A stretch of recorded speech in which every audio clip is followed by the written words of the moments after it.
And welcome to another episode of 30 Ways in 30 Days. Today I want to talk about EMF exposure, and the irony is that I'm recording this on a phone and I'm recording a phone, so I'm exposing myself, but we want to minimize exposure because I think it might not be realistic in our society today to completely eradicate it. But I want to show you something on your iPhone that is in the settings section. So if you go to settings and then you go to general and then you go to about and then you scroll all the way to the bottom and go to legal, you'll see that there's a radio frequency exposure button. And I want you to read this.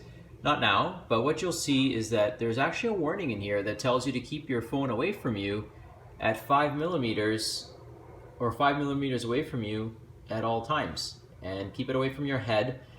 So these are the things that are built into your phone that are legally designed to protect Apple in case there's any damage, but what's protecting you?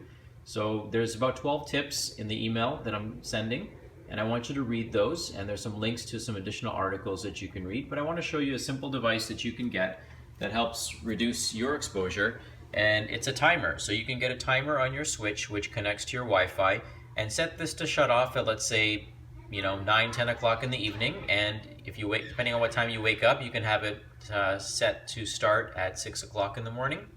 And this is a simple way to reduce your exposure and your family's exposure to Wi-Fi. Sometimes people turn it off when they're not using the computer, and then they turn it back on. It only takes a minute for it to turn on. So this is a way for you to limit your exposure. Don't keep your Wi-Fi close to your kids. I've heard of patients keeping their Wi-Fi routers under their children's bed, the worst place you can put it. Kids are especially sensitive to EMF, so if they're playing with your phones, make sure it's in airplane mode. If they're talking on the phone, you use the speaker phone, get them to use a headset and keep the phone away from their bodies. You can buy protective clothing. There's lots of things that you can do to protect yourself from EMF. So I hope this helps and keeps your family safe and healthy.